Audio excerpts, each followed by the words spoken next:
This week, as a prelude to the forthcoming Class 1 documentary, we begin a summary of this year's Clash of the Titans on the APBA American circuit.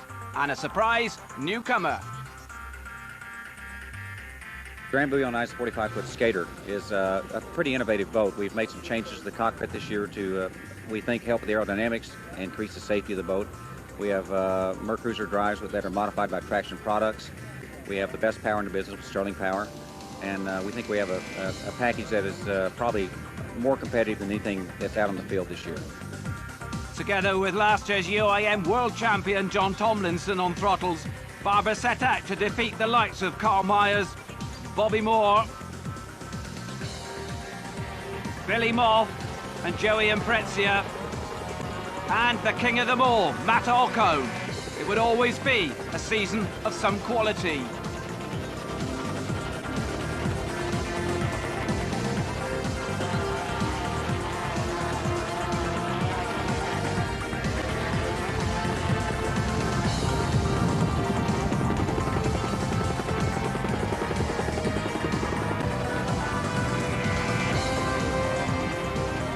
And it was the sunny skies and flat conditions of Fort Myers, Florida that provided the ideal combination for Matt Alcone.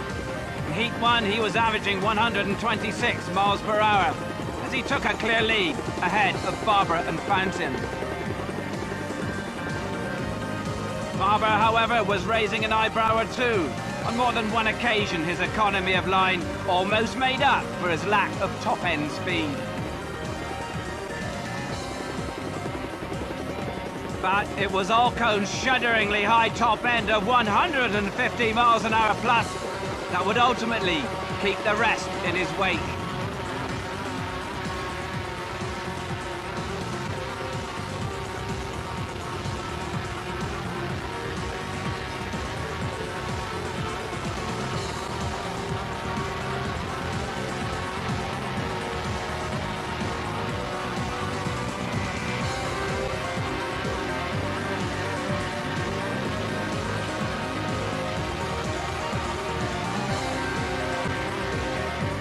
Alcone carrying on where he had left off at Key West in the previous year, but Barber had made his mark. Round 2 at Corpus Christi, Mississippi was in stark contrast. A tropical storm forced the organisers into a storm course. And with Alcone suffering mechanical failure on lap 4, the stage was set for Barber to go one better than round 1. Billy Moff was providing more than adequate competition though, and it would always be a run to the line. Alcone's exit was both unfortunate and untimely. This year's APBA Class 1 fleet is particularly strong, and with all 8 results in the series to count, there was now plenty of catching up for him to do. And talking of catching up, Barber and Tomlinson, after holding Moff for 3 laps, dropped back. And it now left Tomlinson to extract everything from the throttles in a sprint finale.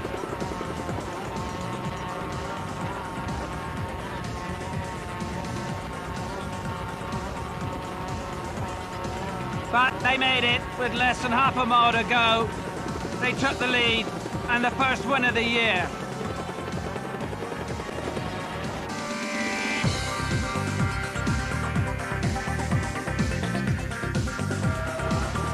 Barber, partnered by last year's UIM World Champion throttleman John Tomlinson, also thrashed the World Kilo speed run at over 154 miles an hour and was looking for more. These boats are capable of over 160 miles an hour in optimum conditions, and I'm sure that the speeds will continue to progress with the current class rules.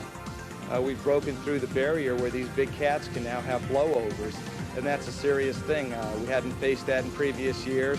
I think everybody has to look seriously and say, you know, is that as fast as we want these boats to go, or should we be doing something to limit the speeds? You can have an awful competitive race at 145 or at 155, but once you get blow over speed, now you're talking, you know, serious potential injuries. Now, is that sour grapes, gamesmanship, or was Alcone losing his bottle? Well, the next round was Sarasota, and that was round 3.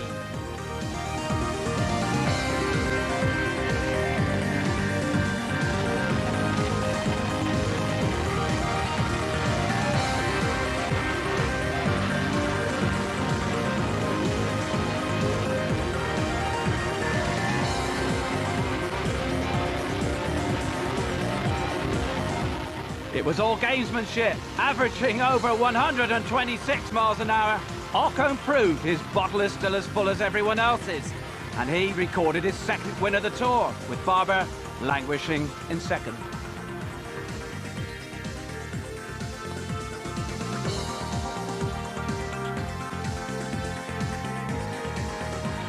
And they all moved on to Chesapeake Bay. Pretty name and some pretty hard charging. Flat out all the way, with Alcone struggling to keep in touch.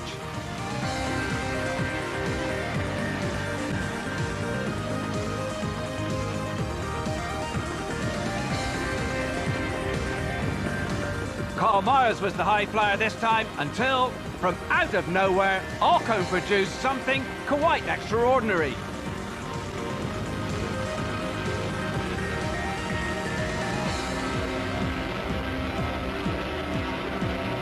Just 2 laps from the finish, he had trounced the top 3, including Barber, and was back on target for the title.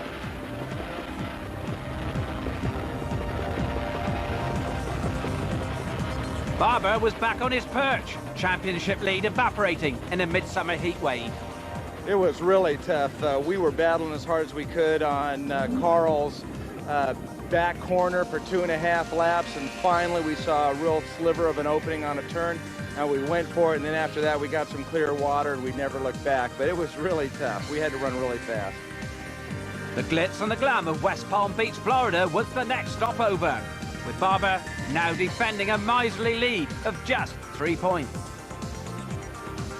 Early practice was called for, but would it be sufficient to stem the rising tide of confidence in the Alcone camp? Strategic planning for every race, plus hoping to win every race. But yeah, 3 points out of 400 and some odd is not a great advantage. A fact that hadn't escaped the notice of Mr. Alcone, who was also a frequent visitor to the practice ground.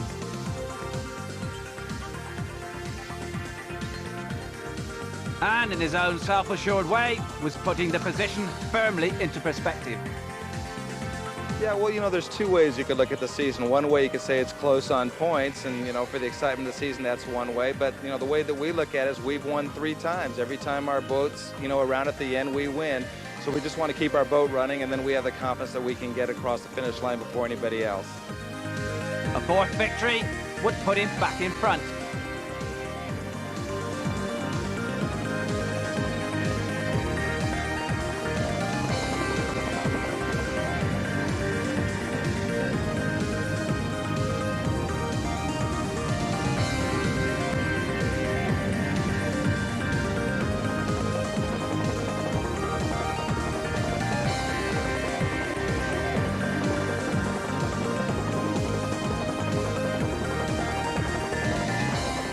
With the rest of the fleet paddling in their wakes, Alcone and Barber were once again head-to-head.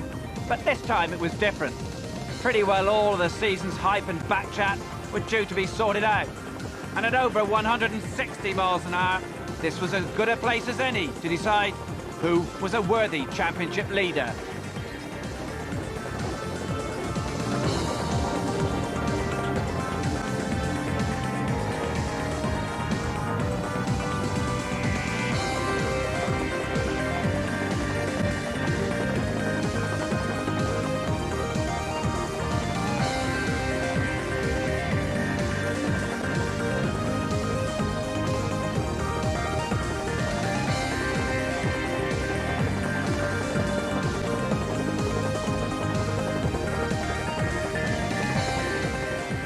had been times during the race when it looked as if Barber might strike the psychological blow he desperately sought. But once again, he was left to ponder his missing miles per hour.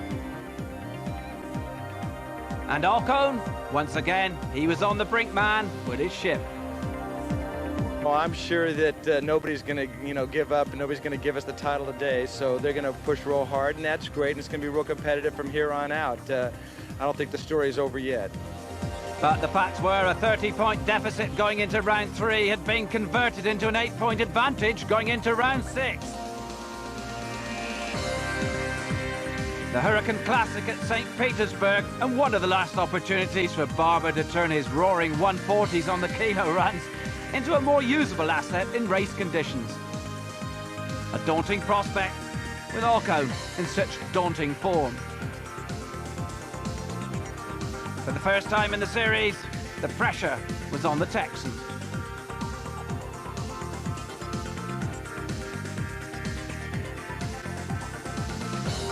Conditions are flat for the race.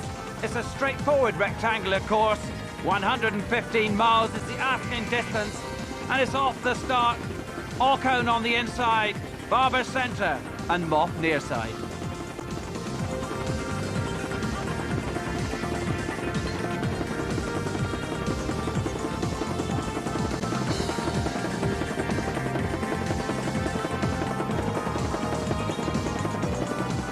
Alcone wasted little time in staking his claim.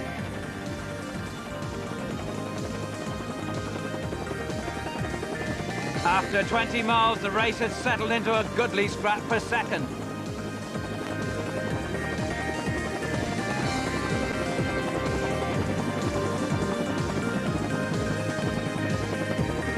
Barber eventually making that his own after a memorable tussle with Myers. But he could only watch as matters elsewhere disappeared into a cloud of mist over the horizon.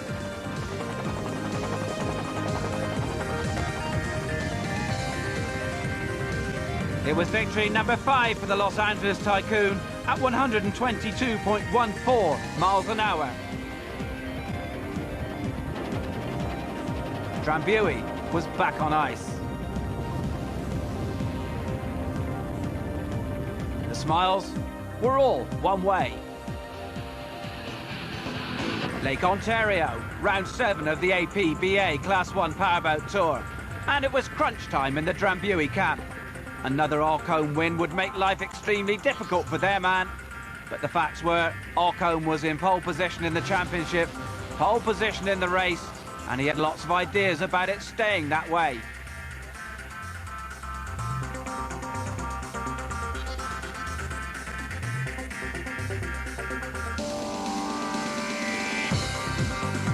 Barber's game plan was also straightforward. If he didn't cross the finish line first, the chance of taking the title would become mathematical.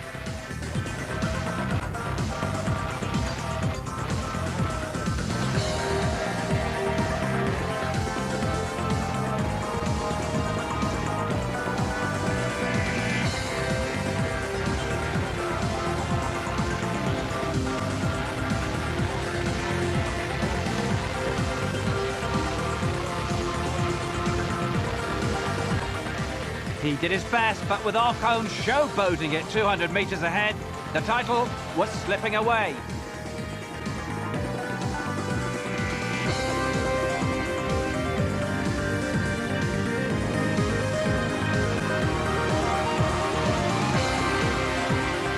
Averaging just under 110 miles an hour, Matt Alcone and his throttleman Jerry Gilbreth led from lap 1 and were never seriously threatened. They went on to record their 6th win in 7 races. They would now have to break down in the final race if either Barber, Moff or Myers were to be champions.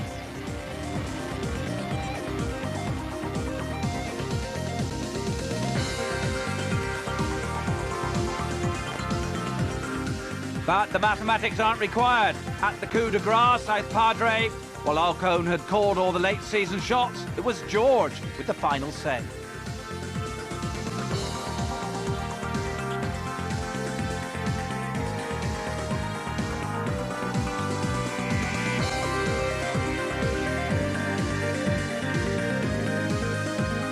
What happened was overnight the storm surge from Hurricane Georges has come in here, and at 7 o'clock this morning the waves were 4 to 6 feet on the beach. Right now they're 8 to 10, and there's some even higher than that out by the jetties where the boats have to come out.